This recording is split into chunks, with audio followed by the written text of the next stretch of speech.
Hey, Arcturus here. Today we're looking at the Blood Claws for the Space Wolves army from Games Workshop. I picked these models up in the Space Wolf army set, as well as the codex there in the background, but these are also available as a standalone set or in the Combat Patrol. So I thought we would take a look at these. You do get some options for them, but the general loadout is going to be the same.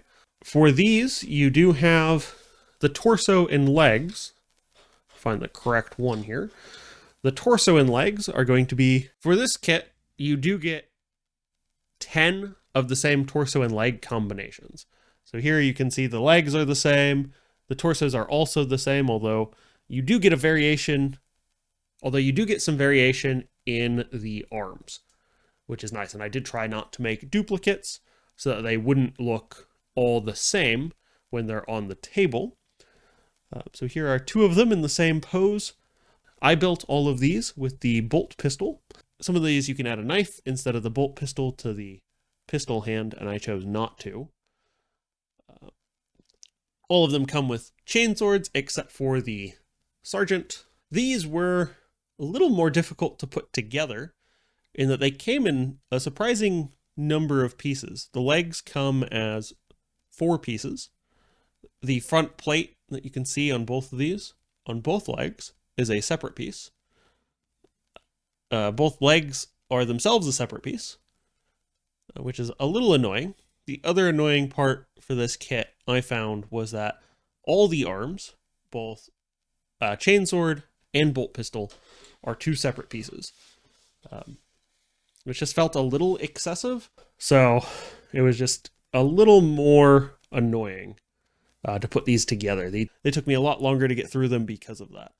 So here we have the sergeant pose, and I did also try to not give the same body and head combination to any of them.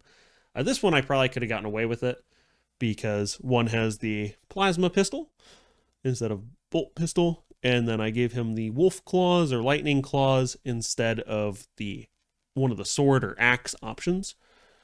But they all have the same kind of backpack. This one has that little extra symbol on top, so he's a bit easier to tell on the table. But again, that pose is going to be the same there. The fourth pose you do get some beaky helmets, which I thought was pretty nice. I wish you had more of them so I could give them all beaks, because I think that might work a little better. I did kind of want to pick up the old kit, upgrade sprue for them with the wolf head helmets. Because that would have amused me, but they no longer sell that, so I did not do so. But some of the poses worked out pretty well. I don't like how some of them hold the guns. It just doesn't seem right. I mean, on the table, it won't bother me, but it just doesn't seem as good. Some of them make some very nice action poses, though. So it is a very nice kit in that regard. But for a kit where potentially you could take 60 of them on the table, it's a little disappointing that they have so many pieces to put together.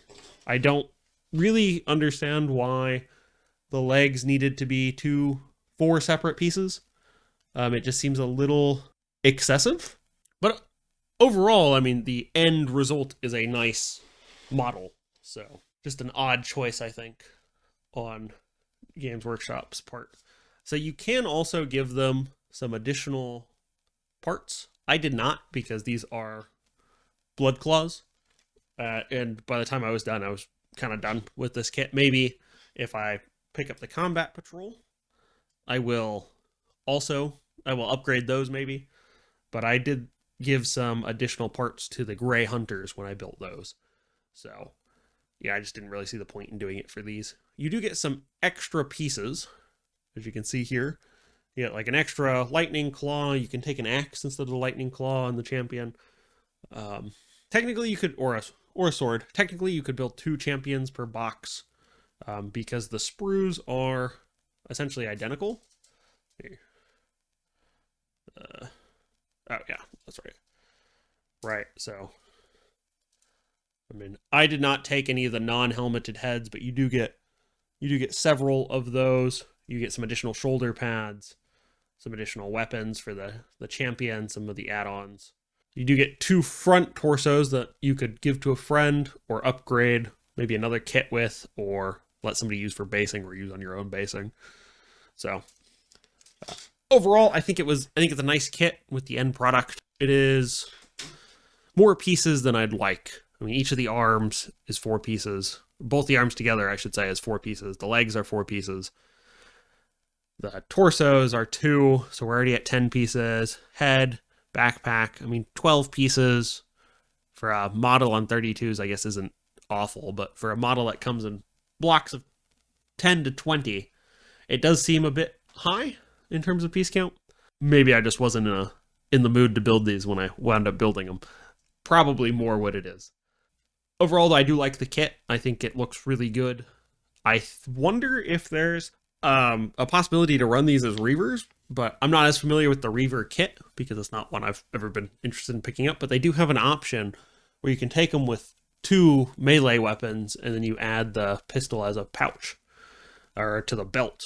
I don't know if maybe there's going to be a kill team for these that's more of like Bloodclaw style Reavers, or if we're going to get, I would expect more a kill team to be like Long Fangs or Hounds of Mordkai, which I guess were the Reaver options. So maybe Hounds of Mordkai will come back as a kill team, but who knows? So anyway, that's all I have for today. If you enjoyed the video, don't forget to like and subscribe. Leave me a comment down below, and I will see you next week in another video.